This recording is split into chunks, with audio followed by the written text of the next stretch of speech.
عرجنا عدوني عم بجلب كبحيو بابايجي تماميو جيني وبكيا جيني وبكيا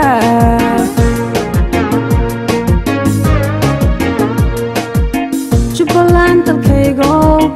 عرجنا عدوني عم بجلب كبحيو بابايجي تماميو جيني وبكيا بسم الله الرحمن الرحيم السلام عليكم ورحمة الله تعالى وبركاته إذن تيم بداوضيال كسو دوادا ميل والبواد جوكتان برامج قاروان ديرد كساري دونو وفدي كسعودة ورد بلشد الرئيد كي دولة قبليدية الدالكا أيا waxay soo gaareen magaalada Kismaayo waxayna magaalada Kismaayo u yimaadeen shir looga hadlayo isdhaxgalka ururada bulshada dowlad goboleedyada dalka oo ka qabsoomi doona maalmaha soo socda magaalada Kismaayo wafdigaasi ayaa markii lagu soo dhaweeyay garoonka diyaaradaha magaalada Kismaayo ayaa waxay booqasho u tageen deegaanka Goobweyn ujeedada imaatinka wafdiga ayaa ahaa shir lagu qaban doono magaalada Kismaayo kaasi oo socon doona muddo 3 casho shirkaasi ayaa noqon doono mid lagu mideynayo ururada aan dawliga ahayn ee dowlad goboleedyada dalka waxa garoonka diyaaradaha wafdiga ku soo dhaweeyay mas'uuliyiinta dalada ururada aan dawliga ahayn ee Jubbaland ee Johnson soo dhaweyn kadib ayaa waxa ugu horeyn saxaafada la hadlay gudoomiyaha dalada Johnson Maxamed Naasir oo sheegay inuu san shirkani noqon doonin midkii ugu horeeyay ee lagu qabto magaalada Kismaayo sharaf weyn inoo ah inaanu soo dhaweynayno walaalaha iyaga ka yimid gobolada kale galmudug Hirshabeelle iyo Koonfur Galbeed kuwa kaloo casuunayna way jiraan laakiin aan rajaynayno biidin Ilaahi الكريم inay soo gaaraan runtii waxa sharaf weyn inoo ah in Soomaalida maanta ay garatay in ay ka shaqeeyaan midnimadii wada shaqayntii walaaltinimadii sidii horeyba loogu yaqiinay caadadana wahay ما نقول دعوانا بإذن الله الكريم مركي أجوه الرئيسي أي كلمان أرهذا برشة الرئيسك معمول قبل هذا كهر قلي دلكنا لكن سوف نقول دعوانا عن رجين دعوانا إن نقطة بدي أجوه الرئيسي أي نقدانا وحشوكتا هذا الله إدمه وحنو جعلنا هاي أنا قبل خستا aan sidan oo kale mar isku nimaano haday suurtagal inoo noqotana aan mar walba ka dhigana wax joogto ah oo sanad kasta la qabto muhiimadda ugu weyn ee shirkani waxa weeye wada tashiga waxa uu yahay hiigsiga yaga sidaad wada ogsoontihiin muhiimadda ugu weyn ee loo asaasay ama ay u jiraan ama looga yagleelay dowlad goboleedyada maamul goboleedyada looga yagleelay ururada bulshada rayidka ama daladaha aan dawliga ahaan waxa weeye inay toosiyaan habka ugu suuban ee dawladnimada inay isku xiraan bulshada inteeda kale inay ka shaqeeyaan horumarka nabadeynta iyo isukeenka bulshada midaasi weeye hadafka ugu weyn iyo wada tashiga annagana wuxuu ku saleysan yahay waxaan rajaynaynaa biidin Ilaahi الكريم inay ka soo bixi doonaan mira aad u wanaagsan oo waliba noqdo dhaxalgal waxaan aad ugu mahadinayaa saaxiibayada iyo walaalaha iyaga ee soo ajiibay baaqi ama codsigii ama casuumaadii ahayd inaanu halkan ku wada shirno oo ku yeelano shirkayadii ugu horeeyay waxaan rajaynaynaa biidin الكريم inuu noqon doono wax guul ka soo baxa waxaa dhanka kale goobta ka hadlay xubno kamid ah wafdiga waxayna sharaxaad ka bixiyeen shirkani lagu qaban doono magaalada Kismaayo inaan marti ku ahay magaalada Kismaayo ee caasimadda maamul goboleedka Jubbaland ayadoo aan u imaanay shir bulshada rayidka qaybaheeda kala duwan oo uga furmaya magaalada Kismaayo maalinka biriya haddii la yiraahdo waxaa aad iyo aad farxad ah in bulshada rayidka oo maamul goboleedyada ka kala jiro ay maanta dareemeen inay laga maarmaan tahay inay isu yimaadaan ka wada hadlaan sidii wax loo wada qabsan lahaa sidii bulshada rayidka ahaa muhiimaadka iyo waajibaadka bulshada ka saaran la isugu baraarujin lahaa kow labo inay sidoo kale ka hadlaan isu dhiirigeliyaan sidii ma aragtay loo dardargelin lahaa dib u eegista dastuurka iyo heerka uu marayo sidoo kale ajendayaashiina insha allahu tacaala waxaa filaynaa inaan ku faaqidi doono war-saxaafadeedkana ka soo bixi doonto federalismka iyo xuquuqul insaanka bini aadanka sidii ma aragtaa ayadana kor loogu sii qaadi lahaa hagahaas iyo haga kale waa rajaynayna insha allahu tacaala inuu shirka dhammaadkiisa labadaas maalmood saddexdaas maalmood socdo in natiijadiis soo baxdo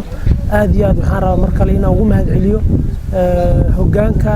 iyo madaxda bulshada rayidka ee Jubbaland oo runtii isxilqaamay shirkan iyo gogashan quruxda badan noo fidiyay waan rajaynaynaa insha allahu tacaala shirkan inuusan noqonin shirkii u horreeyay ay noqon doonto shir isdaba jooga oo maamul goboleed kaste markiisa la booqan doono insha allahu tacaala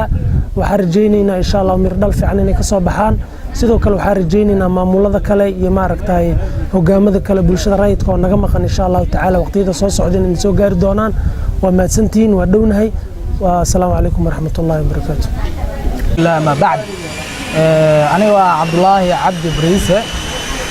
قدوميها سيفل سوسايتي هير شبه لهنسا وحان كسو قارني سفر مقالة كسمايو وعن كلنا هو تشي الرضا عن دولة عن هاي أننا مثلا هير شبه له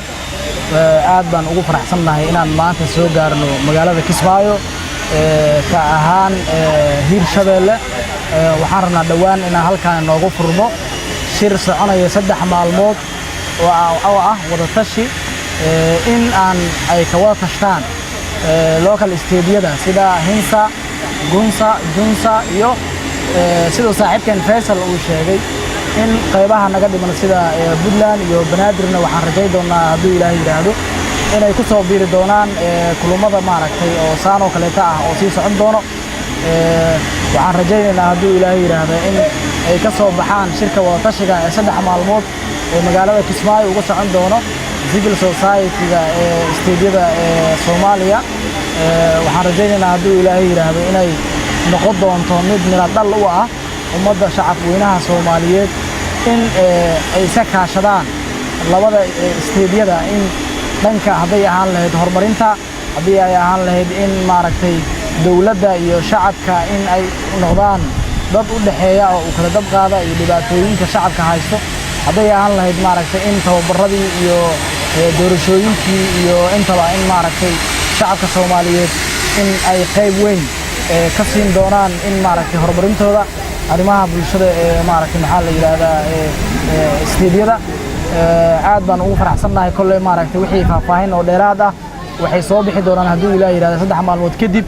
in aan maaragtay shir murtiyeedkii 3 maalmood ee soconaya ee magaalada Kismaayo nooga socon doono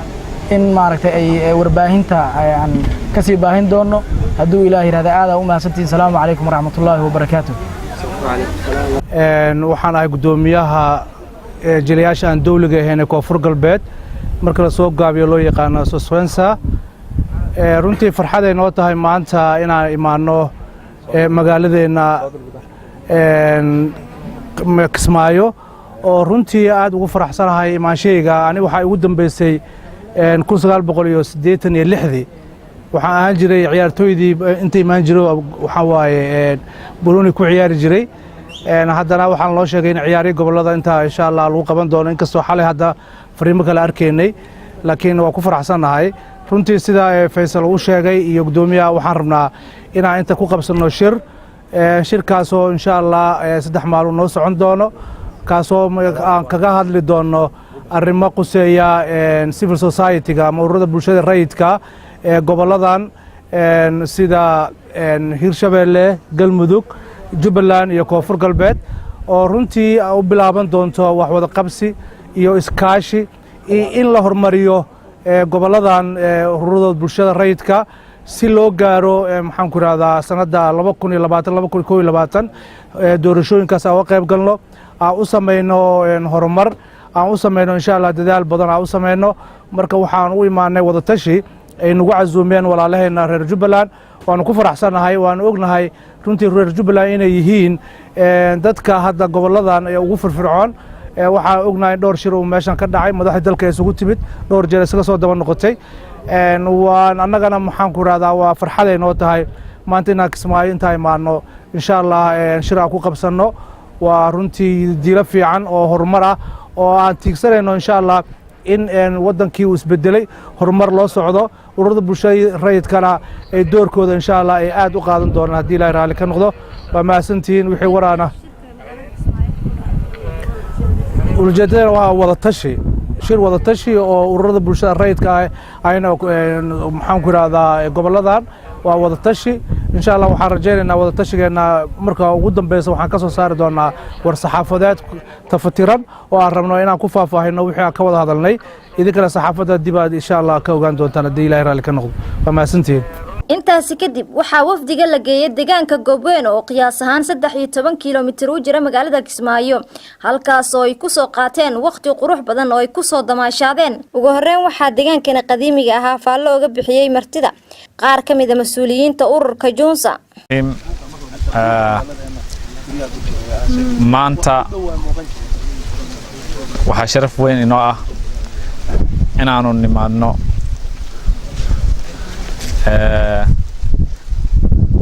magaalada qadiimiga ah ee Goobweyn ee halka webiga Jubba oo kaga daro badda Indianka waana meesha aan isleenahay waxay ka mid tahay goobaha ugu wanaagsan Soomaaliya ee dalxiiska waana meesha laga helayo khayraadka badan ee isugu jira beer xoole iyo khayraadka biyaha laga helo labada noocba biyaha macaan iyo kuwa dhanaan waxa sharaf weyn inoo ah in akhyaarta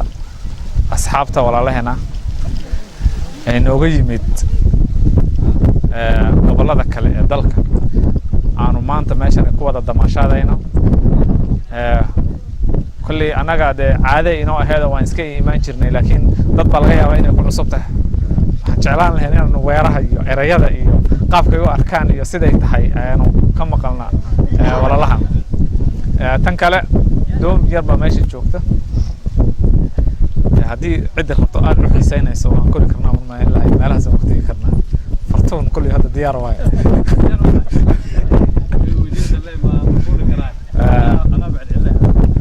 marka بإذن الله الكريم waxaan rajaynaynaa in dalkan uu noqon doono mid isku wada furan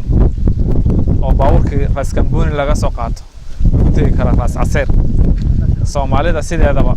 dad bulsho oo furfuran oo wanaagsan oo isjecel waxa farxad weyn maanta inaan magaalada Goobweyn oo runtii ay magaalo qadiimi oo taariikhi ah ku soo dhaweeyna dhammaan bulshada rayidka Soomaaliyeed qaasatan bulshada rayidka Galmudug Koonfur Galbeed Hirshabeelle Puntland iyo gobolka Banaadir aan rajaynaa insha Allah inay nagu soo biiri doonaan saacadaha soo socda aad iyo aad ugu faraxsan runtii waxaan leenahay soo dhawaada ku soo dhawaada Kismaayo insha Allah shirkoodana wuxuu furmin doonaa magaalada Berito ah waxaan rajaynaa insha Allah waxa ka soo bixi doona wax waxtar u noqon doona mustaqbalkii ayaha iyo jahawareerka runtii saleeyay bulshada rayidka Soomaaliyeed runtii waxaan ognahay wadanka inuu qaato nidaam federalism ah federalism kana ay tahay in wadankii dawladda dhexe iyo maamul goboleedyo ay ka dhisayeen so waxa la yaab leh runtii mar walba aan la yaabaa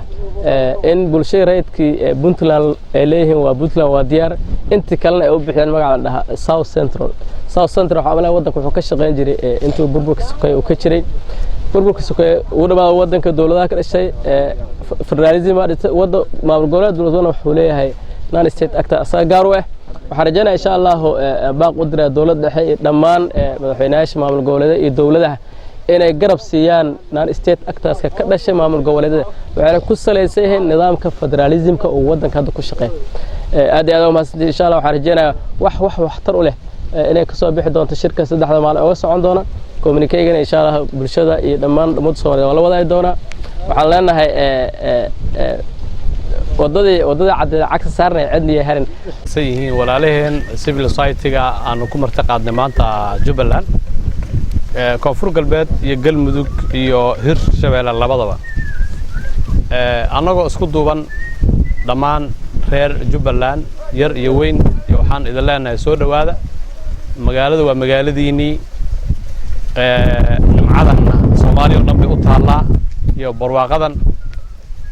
waxaan u malaynayaa hirshabeelle laftirkeeda martidii halkaan timid oo lagu soo dhaweeyay isla mar ahaantaasna dalxiiska iyo damaashaadka u timid deegaanka Goobweyn ayaa waxa ay qireen in Goobweyn ay tahay goob dalxiis oo ayna tahay goobaha ugu quruxda badan ee dalkeena Soomaaliya waxayna Jubbaland uga mahadceliyeen sida quruxda badan ay ugu soo dhaweeyeen magaalada Kismaayo haddaba daawadayaal waa kuwan qaar ka mid ah martida halkaan maanta dalxiiska iyo damaashaadka loo keenay hadaladoodina waxaa ka mid ahaa Rahmaan waa ilaahay maadiis maanta waxaan joognaa magaalada qadiimiga ee Goobweyn runtii waa wax lagu farxo in yani bulshada Soomaaliyeed ay maanta yani ayagoon maxay siyaasad iyo aan ka wada hadlayn ay si qurux badan ay u joogaan magaalada Kismaayo oo ama maxay magaalada Goobweyn waxaan helnay soo dhaweyn aad u qurux badan waxaan ku qiyaasi karnaa jirta saafilay ahaan yani Goobweyn waxay meelaha aan ku haamin jiray waligay inaan mar aan soo booqdo sidoo kale magaalada Kismaayo oo runtii ahaan aan ka soo jeedno maadaama la yiri Kismaayo Soomaaliya oo dhan maxay tahay kulmisaa meel dheer looma doonayo aniga awowgay halkaan ku noolaan jiray deganaan jiray gurigiisa ku yaala waan ku faraxsanahay inaan joogo qarniyo kadib guud ahaan civil society-ga Soomaaliyeed oo maanta ay ka joogaan Galmudug Hirshabeelle mataqaanaa Koonfur Galbeed Puntland oo nagu soo biiri doonto iyo Jubbaland oo maanta aan marti u nahay runtii waan soo dhaweynaynaa waanaan jecelnahay mataqaanaa inaan marar badan oo aan soo booqano magaaladan qadiimiga soo dhaweynta la soo dhaweeyana iyo asxaabta iyo kulli maamulka civil society-ga Kismaayo Jubbaland kulli maxay sidee noo soo dhaweeyeen waan uga mahadcelinaynaa sidaas la midana insha Allah taala markan in sugi doonto adoon waxaan joognaa Goobweyn oo ka tirsan magaalada Kismaayo taqriiban waxay u jirtaa ilaa 10 kilomitir taqriiban meelahaas waxaan ku faraxsanahay anigoo ku hadlaya magaca gudoomiyaha civil society-ga ee Hirshabeelle Hinsa waxaan si gaar ah ugu mahadcelinaynaa soo dhaweyntii iyo sidii quruxda badneed ee inoogu soo dhaweeyeen walaalaheen Kismaayo gaar ahaan civil society-ga Junsa iyo asxaabta kale iyo maamulka iyo qaybada kala duwan waa aad baan ugu mahadcelinaynaa sida wanaagsan ee ku dhisan galgaceelka iyo wanaaga iyo Soomaalinimada iyo sidii lagu yaqaanay dhaqankii Soomaalida waxaa mar labaad aan ogaadinayaa dhammaan shacabka Soomaaliyeed inay isgarabsadaan oo iswalaashadaan maanta waa maalin farxadeed maadaama dadkii Soomaaliyeed isteedidii kala duwanaa inay maaragtay iskugu yimaadaan oo ay sameystaan maaragtay maxaa la yiraahdaa shir wada tashi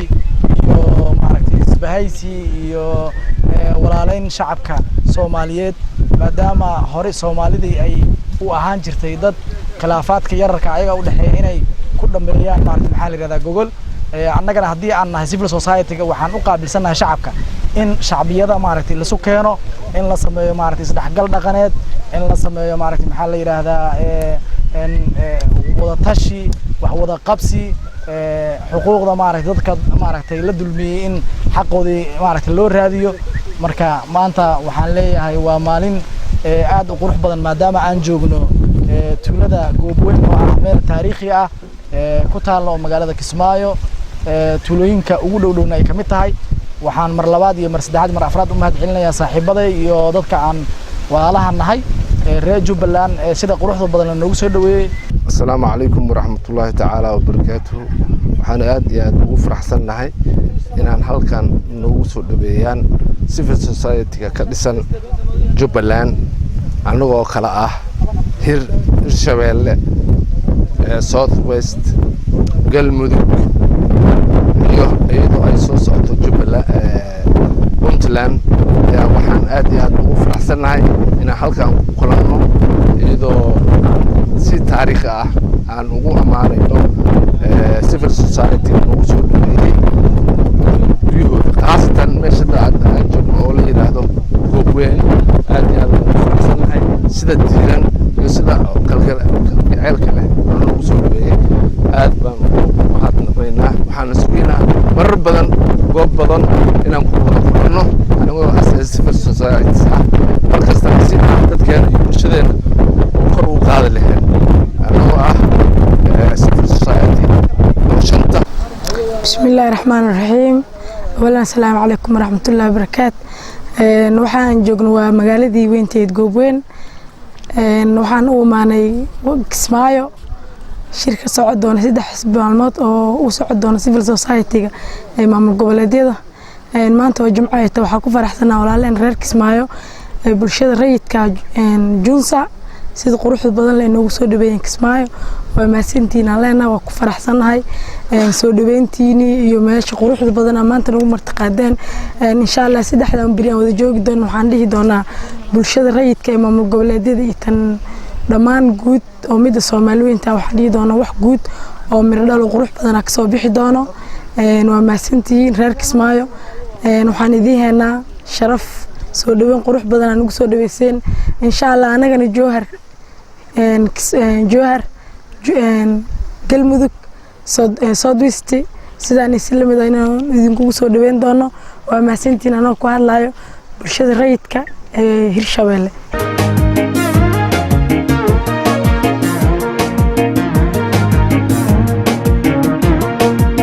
Jubbaland dalkaygo carrajana cudoonay amba jilib ka baxayo babaygii jamaamiyo jiin webi ku yaa Jubbaland dalkaygo carrajana cudoonay amba jilib ka baxayo babaygii jamaamiyo jiin webi ku yaa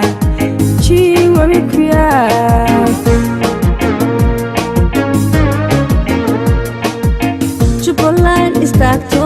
jamhuuriyadeeda qarannimo cidi joojin karino